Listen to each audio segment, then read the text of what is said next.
Much. So, I've just finished my Stalin book.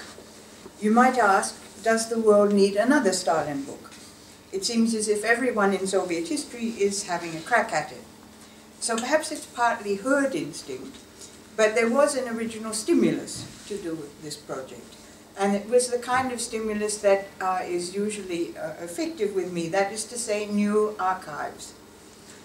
That was back in the 1990s, and the archive in question was the Fond Stalin in Raspi, which had just become available for Western researchers, and including all that great correspondence between Stalin and his associates, Molotov, Kaganovich, Voroshilov, Orджоникидзе, Mikoyan, and so on, from the late 1920s into the early 1930s. I at first planned to write a Stalin-Molotov book. Things interfered, and the book didn't get written. But when I came back to the project in the late 2000s, I decided to broaden the cast of characters to the whole group of Stalin's close associates, the inner circle, the окружение. Not quite equivalent to the Politbüro, but close. What made me do this was not only the intrinsic interest of the interactions within the ruling group, but also the recognition of something I found extraordinary. That this group, formed in the second half of the 1920s, managed to survive, with some additions in the mid-1930s, some comparatively minor losses in the Great Purges, but it managed to survive for a full 30 years, until 1957, outlasting Stalin himself, and forming the core of the astonishingly successful collective leadership that managed the transition after Stalin's death. Now, 30 years or 3 decades is a long time for any political group to stay together, let alone in the turbulent and dangerous circumstances of the Soviet Union in the second quarter of the 20th century. I'm usually a social historian, and most recently a historian of everyday life, exploring ordinary people's strategies for coping, surviving, and if possible advancing in the peculiar circumstances of Stalin's Russia, deducing, as it were, the rules of the game for survival. So I decided to apply the same approach to a different group, not to peasants, not to workers or ordinary townspeople, but to the highest of political elites, that is what I'm calling the team, essentially the Politbüro, to see what the rules of the game are and what are the coping and survival strategies up naверху. I didn't immediately conceptualize the political group with which I was dealing, that Stalin led, as a team. That conceptualization came later, as I noticed that these men were meeting regularly, apparently bonded as a collective, and also tending to socialize together.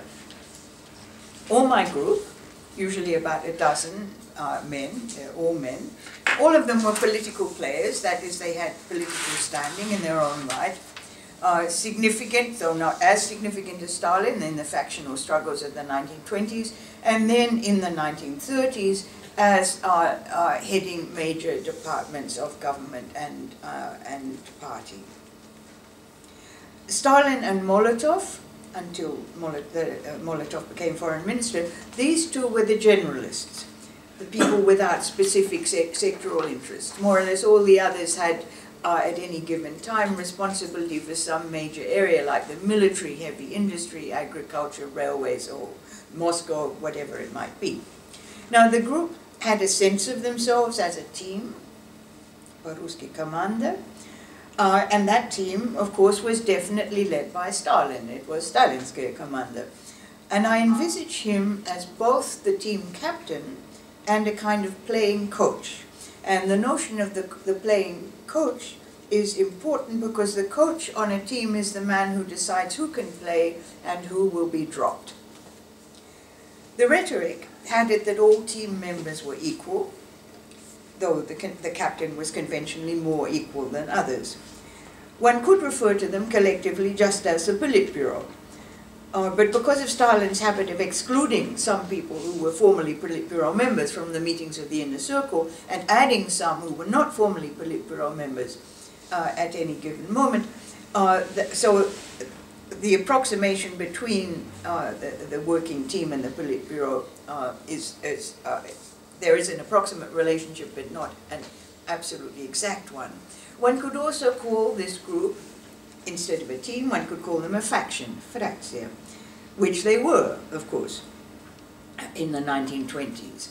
And in my account of them in the book, the identity they formed, I should have said actually, I'm not sure whether you said either, that this talk is based on a book with the same title, which will be coming out with Princeton in September next year.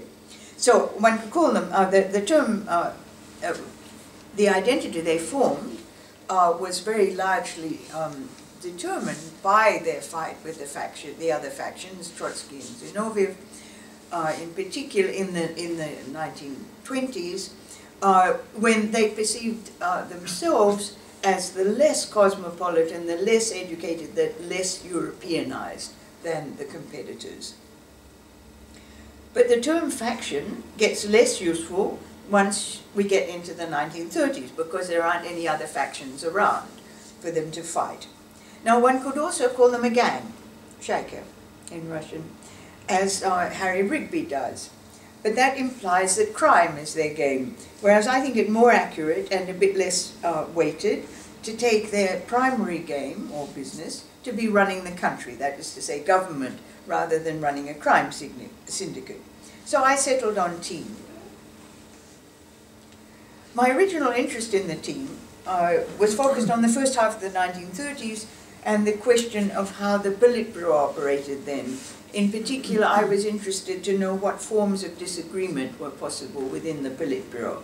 This arose out of my work on heavy industry, which I did back in the 1980s, and I must say it left rather few traces in my published work, just the one article, the Orjonikidze and Vesenha. But I did a lot of archival work back then in the Natkomtyash Prom archive, and what struck me about that archive for the first half of the 30s was that I noticed that the moment Orjonikidze took over the industrial ministry, Vesenha later Natkomtyash Prom, he became its passionate advocate in the Politburo and outside. And I also noticed, yeah, you're going to finish that soon? Or? If you wish. I also noticed that in Politburo terms, his advocacy of the industrial interest was okay. In the Politburo, that is on the team, it was by convention strictly forbidden to take positions based on factional allegiance or personal interest. But it was allowed, it was even expected, that members of the team would argue for their institutional interest. If you were in charge of the military, you argued for the military on the budget. If you were in charge of agriculture, you argued for agriculture. And as I've said, almost all the team members had a major institutional connection. Now, sometimes it changed. And when it changed, Kaganovich was often moving around. When it changed, the particular team member changed his institutional advocacy also. It was related to your current job. Now, Stalin is, as I've mentioned, with Molotov, one of the two generalists on the team, so he does not have a specific institutional interest, and that is part of the way he operates with the team. He is above the particular interests. Other people are pushing their lines, and he is sitting listening to the advocacy from various places, and then at the end he will come in with a formula which is to some extent a compromise, but also represents his conclusions from what he has heard from the various particular interests. Now, over time, there is evolution in the internal dynamics of the team. In the boundaries of political discussion contract. In the post-war period, the rest of the team, while paying ever more marked obeisance to Stalin, try with some success to keep large areas of government out of his hands, leaving him to pursue his own special interests, notably in the late 40s, security matters and the anti-Semitic campaign. Now, the assumption by the team of ever larger areas of government was facilitated by Stalin's ever longer absences in the South. In the post-war years, from 1945, months every year, culminating in a 7-month absence in 1951-2, which is a very substantial time to be away. Now, even when when Stalin was in Moscow, his work capacity, as we can see from his appointments and so on, is substantially declined. Now, this is not to say, when I say the team are taking over ever larger areas, they are not taking things that Stalin wants to decide, nor would they have that capacity. If he decides to come in and contest what they have agreed, they back off immediately. So this is not saying that the team has the power, Stalin doesn't. It's saying that, that in practice, a lot of things that he considered second priority, not his first priority, are being handled by them. Now, the assumption is sometimes made that the team as a team fell apart during the Great Purges of 1937-8, never to be reconstituted. But my findings actually contradict that. Now, the purges were certainly a terrible experience for the team, despite the fact that actual team losses were comparatively small. And on that, I'd remind you of Harry Rigby's very way before its time article in 1986, Was Stalin a Disloyal Patron?, when he looks at the question of whether Stalin's closest associates came through the purges, and he determined that they did.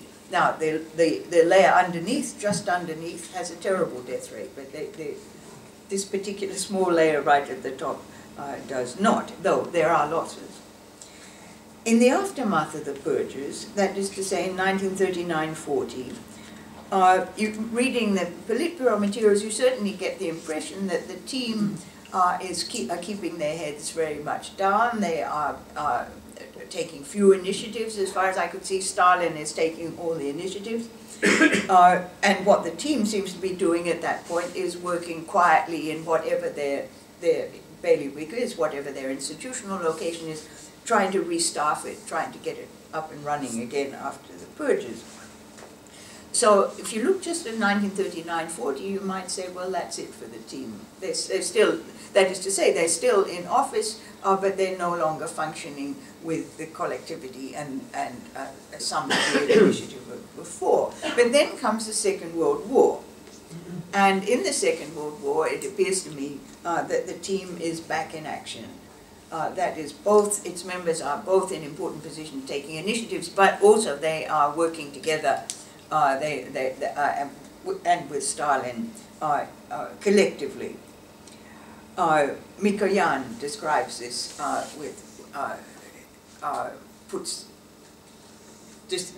gives us one of the best descriptions of this process. And the focus, the main focus for teamwork at this point shifts from the Politburo to the State Defense Committee, to GKO. Now, the post-war period is particularly interesting in terms of the team's evolution. At this time, Stalin puts practically every member of the team through a session of really sort of hostile criticism and abuse, starting with Molotov, and culminating in the destruction of a recently added member of the team, or perhaps one could call him only a potential member, Nikolai Voznesiensky from Gosplan. And at this time, Stalin is also showing every sign of wanting to push out two of the oldest and most senior members of the team, that is Molotov and Mikoyan. There are intrigues within the team, of which you've probably all heard a lot, encouraged by Stalin, as one of his techniques with the team is to keep them regarding each other as competitors. There are also changes involving the emergence mid-1930s recruits, new recruits to the team, that is Malenkov, Khrushchev, Beria, Zhdanov, as important players. Now, Stephen Whitcroft, who has also written about what he calls Team Stalin in a 2004 article, he sees the emergence of this bunch of younger ones, of newer recruits, as essentially a new team that is replacing the old. And I think that something like that is happening, though replace is not quite the word I would use.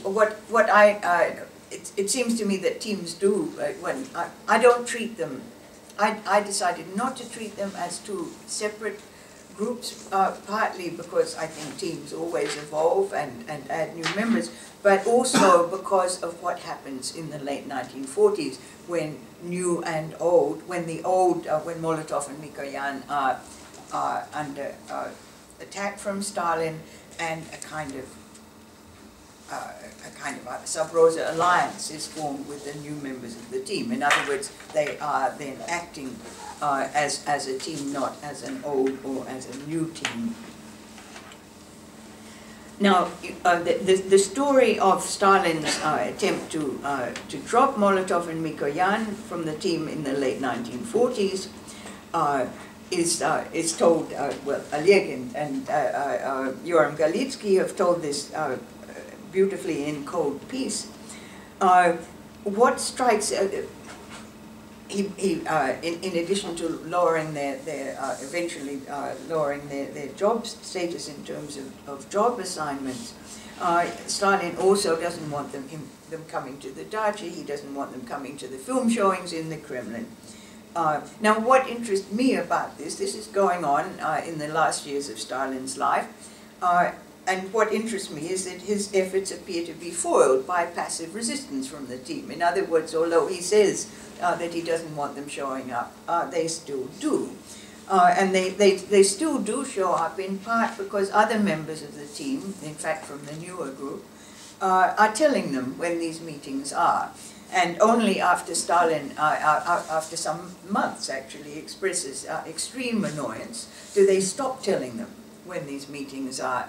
Even then, come Stalin's birthday in November '52, and they try coming, they still turn up, and at his dacha at that, which he puts up with. He doesn't make a scene at the time, but afterwards he says, enough already.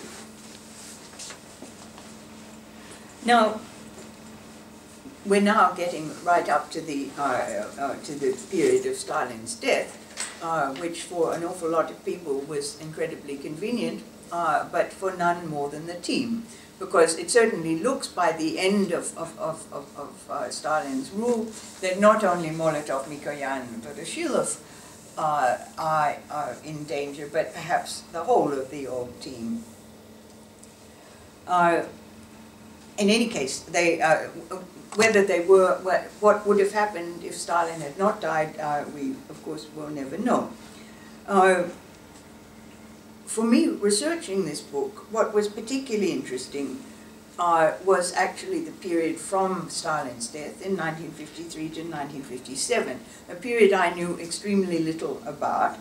And I probably, before I started researching it, had sort of gone along with what I think is the sort of consensus in the Western and probably to a large extent the Russian scholarship too, that this period is just interregnum.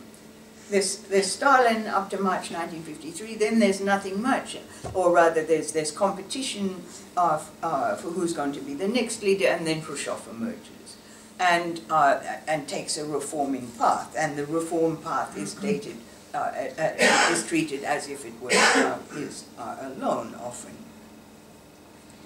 But my perspective on this period after Stalin's death changed once I realized who it was who was the collective leadership. In other words, it's a team. It's my people, these people I've been following since the 1920s, minus, of course, Stalin. It's a team, and they are working as a team, and they are using the term collective leadership for that team. I also decided, looking at the transition, that it has been unappreciated by scholars because nobody ever says what a brilliant job they did. And it seems to me that they did, because everybody, including them, expected absolute chaos and disaster when Stalin dies. The foreign observers did, but the team also. What will happen when Stalin died? Nobody had any sort of sanguine or optimistic expectations. But what did happen? Basically, a very quick transition. They have the new government in place a day before Stalin dies, actually. He's still lying in a coma. They have the new government up and running with Molotov and Mikoyan back, with the whole team, in other words, on it, except for Andreev. And then they come in immediately with a wide-ranging reform program on which they appear to have to be agreed. That includes the cutting back of Gulag, the stopping the anti-Semitic campaign in its track, the improvement of urban living standards, and also a lowering of taxes on peasants, doing something about the government in the non-Russian republics to prevent excessive Russification, and so on. Now this starts within weeks, and in some cases within days of Stalin's death. It is a very quick transition to a very broad reform program. And it is achieved without major political or social instability, which seems to me remarkable. Maybe I'm missing something, and it's not as remarkable as all that. But I'm very struck that you can have what has been, what for many people was a group of faceless and talentless acolytes of Stalin, who managed to accomplish a transition without, which works so well, and on top of that, they do it without major instability. Now, they do, of course, get rid of one of their number. In other words, Beria becomes, within 6 months, he becomes a victim. The rest of the collective leadership get rid of him. So it is not bloodless. On the other hand, by the standards of bloodshedding set in the in Stalin's own rule, one casualty is actually a very small number. But I'm getting ahead of myself, so let's go back to Stalin. First, to clear away a possible misapprehension, my point in focusing on the Stalin team, rather than writing another biography of Stalin, is not to claim that Stalin's power was less than has been supposed. The form of Stalin's rule was, no doubt, a kind of personal dictatorship, but that term in itself tells us far from everything about how it functioned. Originally, I had an open mind about what my researchers would show about Stalin's power, but in researching the book, what struck me was actually how great Stalin's authority was with the rest of the team, how unchallenged his preeminence, and that even when circumstances would seem to have called for a challenge, as, for example, in June 1941 with the German attack. Now that led me to the question of why. What were the sources of this authority? I mean his authority within the, with the team and within the team, not his authority in the country as a whole, which is a different matter. The team, I think, respected his boldness, his determination, his guts, and his intelligence. They thought he was the brightest of them and the toughest. And I think they were right on both counts. Plus, of course, they were scared of him. There's the fear factor. But the fear factor is the thing that everybody thinks of first. It is not the only thing. And I think it's important to recognize that. I always thought that the Great Purges chapter would be one of the most interesting to work on, and so it proved. Now, in the Great Purges, most of the team survive, and a few, mainly peripheral members, do not. But although the team survives, relatives and secretaries and deputies perish in extremely large numbers, or fall victim in very large numbers. Moreover, the team does not know in advance that they are going to survive. In other words, they don't know that they have a get-out-of-jail card, to quote, the monopoly game. They don't know that Stalin is going to stay loyal to them. In fact, by the fact that their deputies are arrested, and quite early on, in most cases, all the indications are that they too are for it, because that's the progression. If all your deputies are arrested, and if you have not been the instigator of that arrest, that's usually very bad news. Now, I think I pondered quite a long time on what the team's attitude is to the purges. Obviously, they are terrorized. Obviously, too, or so it seems to me, they are not in any sense initiators. Stalin is the initiator, running it through the security services, so they are watching, but they are also, of course, perpetrators. And to a degree, I would say there is an admiration mixed with their fear and astonishment. And the admiration is for Stalin's boldness, just like collectivization.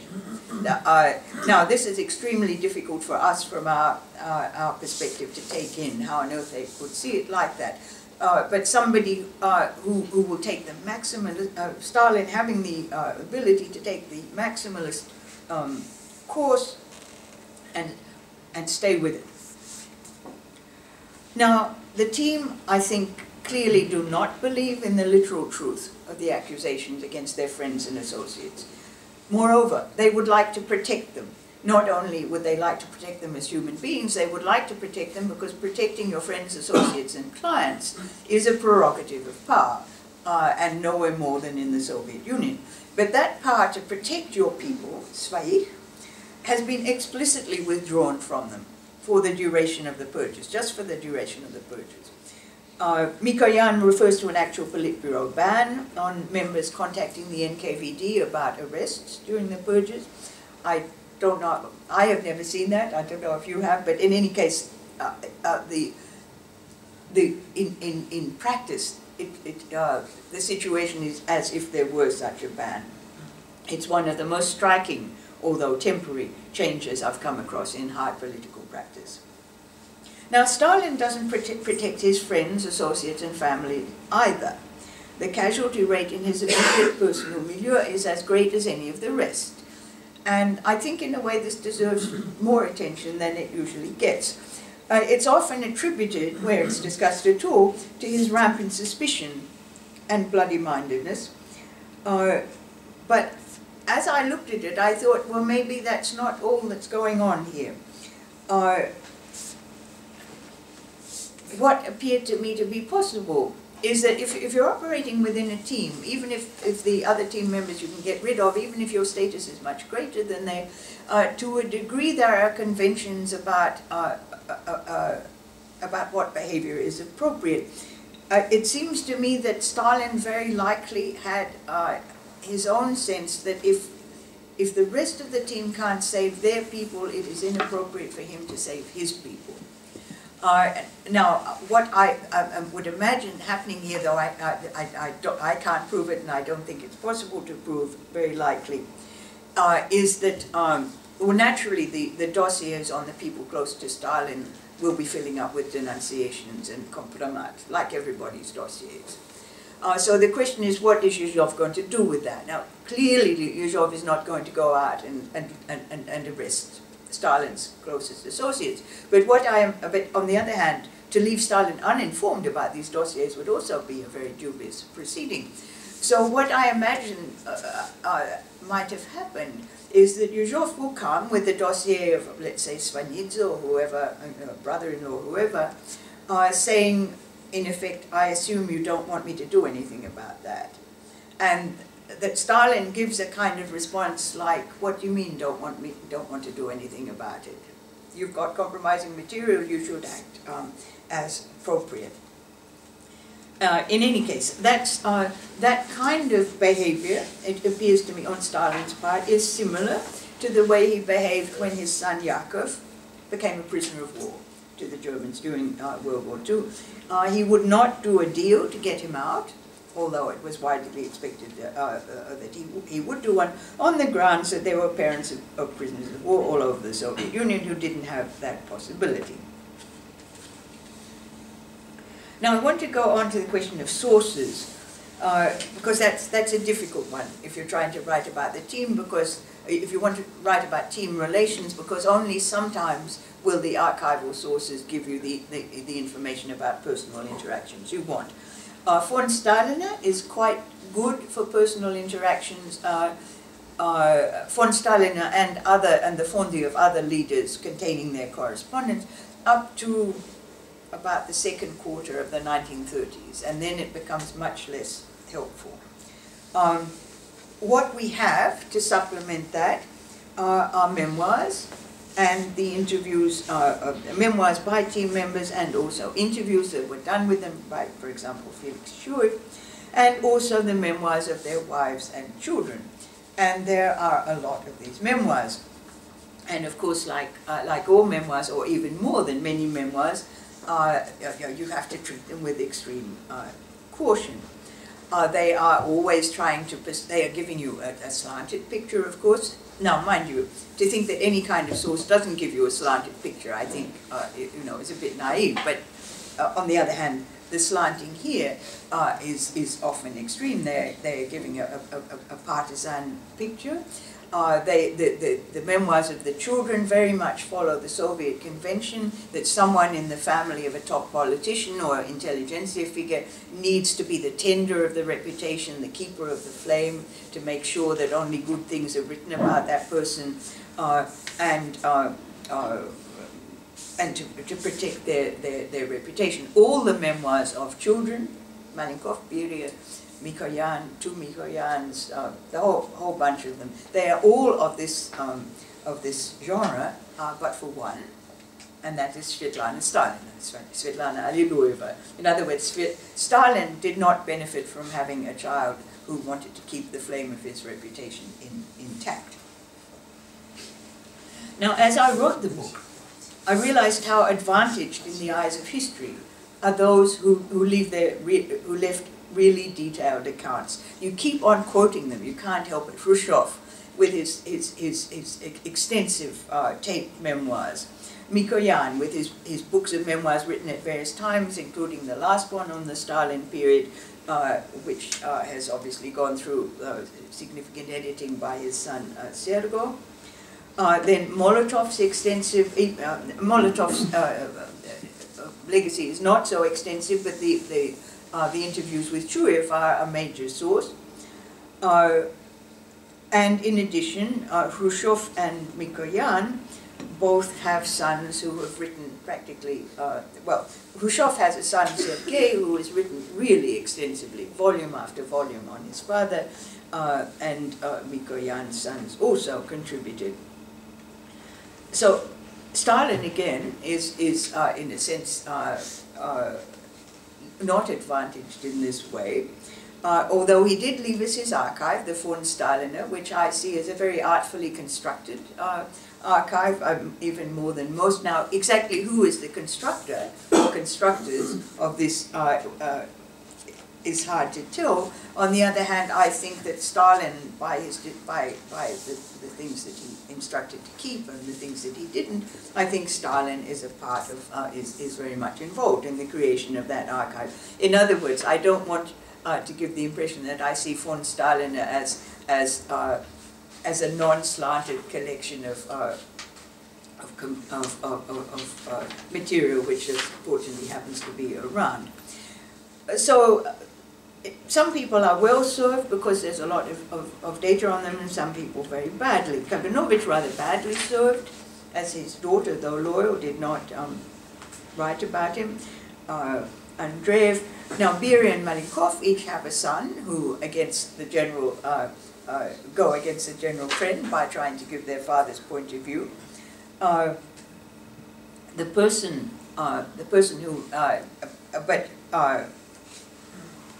the Beria case is a really interesting one because that, since Beria was shot in December 1953, it became extremely convenient to dump everything on him. In other words, to blame him for whatever had gone wrong in the past 20 years or so. It becomes very difficult, and there is no Lichny Fond accessible. It becomes extremely difficult to get a picture of Beria. and at least the son's memoir tell us a little bit. Now, I'd also point out as a problem about the sources the fact that much of our information about relations within the team come from the public slanging matches of the 1950s. In other words, those occasions where the team were turning on each other to try and get themselves free of blame for the bad things of the Stalin period and get other people blamed. Now, this happened repeatedly. You've got the Beria trial and the lead up to it in 1953. You've got the de-Stalinization debates of 1957, and then the anti-party group recapitulating in many ways in the Central Committee that debate of 1956, the de-Stalinization, and then 1957. Now, in these materials, the participants, the team participate, but they're giving a very slanted account of the past, and in particular, it is completely not in their interest to emphasize that they were a team, to emphasize that they worked together. Nobody is going to get up in the midst of the exposure of Beria's crimes and say, well, we worked together very well on such and such a thing. This is, the team dimension is one which, in these particular contexts, everybody has an interest in forgetting about, and I think it's one of the reasons why it has been so little visible to us scholars. Now, the opposite of working as a team is being rivals full of hatred for each other. When I told one historian friend of mine that I was going to work on this topic, he said scorpions in a bottle, with reference to the relations of what I'm calling the team members. And of course those enmities, hostilities, malice, and mutual competition are there. I don't want to deny that. I'm merely pointing out that there's got to be something else there. In other words, the ability to work as a team in much of the time, actually. Now, how the team relations actually play out, as I've said, changes over time. The conventions about the kind of relations appropriate between team members and between their families changes.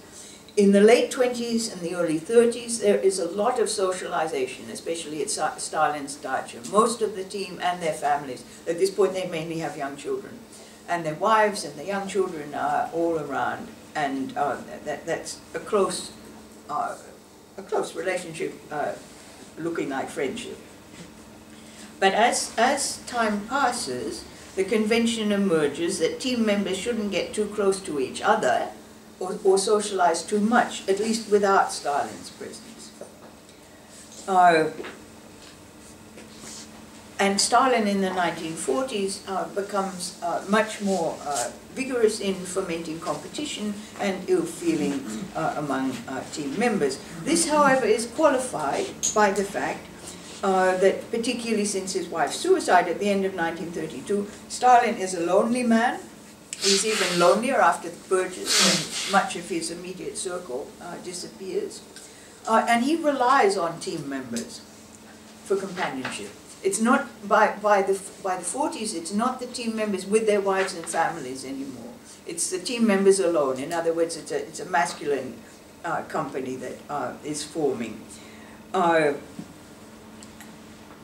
the end of the 1940s, with Stalin trying to get Molotov and Mikoyan off the team, I see a revival of team solidarity, a rather unexpected revival, but now conceptually a team without Stalin, and the revival being semi-clandestine. In other words, as we are told from various sources, various memoir sources, it has to be admitted, the Politburo as a whole perceived the Stalin's drive against Molotov and Mikoyan as a potential threat to all of them, and they decided that that they should support them, basically. That's what I mean by a revival of team solidarity in a semi-clandestine context. Now, after Stalin dies, There's an attempt to revive socialization between team members, which doesn't really work. That includes families. Khrushchev is very active in that. Doesn't fully work, and then come 1957, which is with the expulsion of the anti-party group, which is basically the core members of the team who find themselves in opposition to Khrushchev. After 1957, the team members basically all hate and resent each other and have minimal contact, which is another reason why we hear so little, I think, of their previous work together. Now, the team's wives and children are a part of my story because they're part of the group interactions I'm interested in. I won't say too much about the wives. There are, of course, the various cohorts of wives, first wives, second wives, first wives being often old Bolsheviks, second wives not. And there's an evolution over time so that you have what used to be an old Bolshevik revolutionary in her own right, in the form of Sheila's wife, becomes somebody who doesn't seem a bit revolutionary, who's become a Soviet lady, working in the cultural sphere the way the wives often do. But the exception, the really interesting wife is Molotov's, Polina Zhemchuzhina, both because she's the one who's most active in a range of things, including the cosmetics industry, and she also ends up in fisheries ministry at the end of the 30s. And she has some role actually in diplomacy with Stalin's agreement, with his encouragement. But then she is arrested as a Zionist in 1949 and exiled until Stalin's death, which of course is a very remarkable thing to happen to the wife of a team member, of a serving Politburo member. She wasn't actually the only wife of a serving Politburo member to be arrested. Kalinin's wife was also. Now, as for the children, I became interested in them partly because so many of them wrote memoirs. So I needed to work out who are these people writing memoirs. And what really struck me about them was how intelligently they feel themselves to be, how strongly they feel themselves to be members of the intelligentsia. This struck me first in the memoirs of the Beria and Malenkov sons, who claim not only that they themselves are absolutely intelligentsia, but that their fathers and mothers were also wysokie intelligently, and that their friends were people like that. They were philosophers, they were architects, they were musicians or whatever, not politicians, not vulgar people. Now that unexpected perspective on the parents, I am not accepting that as gospel, by the way, but that unexpected perspective led me to look and see what the children of the team had actually done with their lives. And of course it's very striking that none of them, except briefly and perhaps unwillingly, Yuri Zhdanov, go into politics. A lot of them go into the military, but a lot of them grow up in the 1940s, so of the men, they are called up. I mean, they serve because the war's on, and they then stay as career military. So that's one group, but the other group tends to go to Philologiический fakultet of Moscow University, or the исторический, or they go to architecture.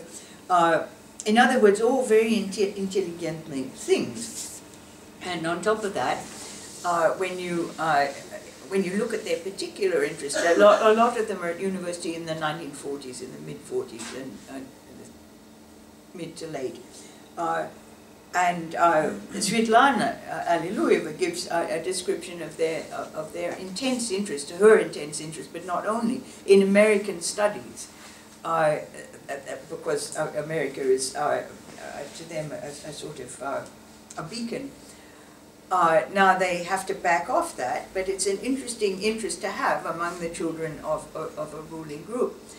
And I would also emphasize that by the time you get into the 40s, the team members are all themselves so cut off from ordinary life, so surrounded only by bodyguards, that they virtually only know the people they work with and their family, which means, and their children are presumably among the very few people, members of the younger generation, they know. And you'll find Molotov, for example, generalizing wildly about the younger generation on the example of his Svetlana, who was one of the many history graduates in the teams, among the team's children.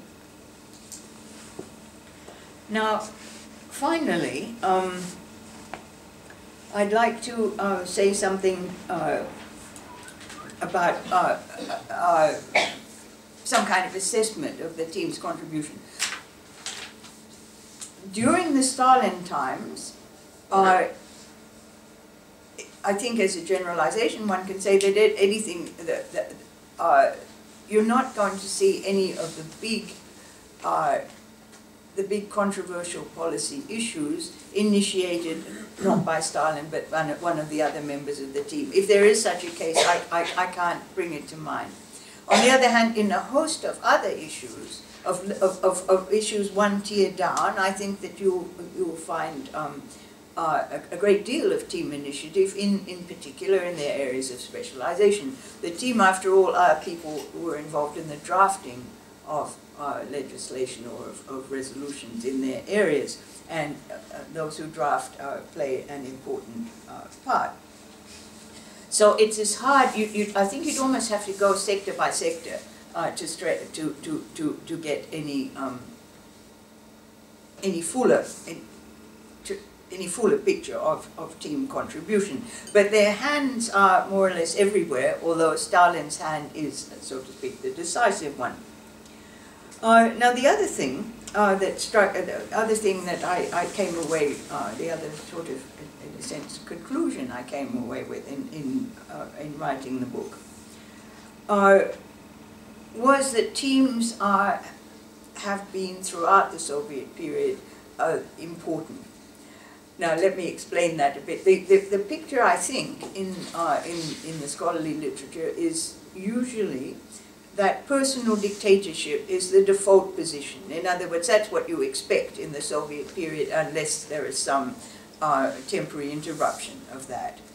Now that model always was a little bit difficult for Lenin, and it's not fully used for Lenin either. There it's seen as personal dictatorship in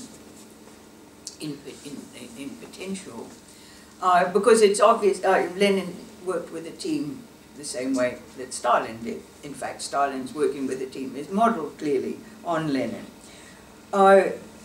If you look at the Brezhnev period, that also has a look of somebody working with a team. That is to say, there's a top man, but a team is an important component, as Susanna Schattenberg's recent work is suggesting. Now, Khrushchev is often cited as one of the examples of the law that the default position is personal dictatorship.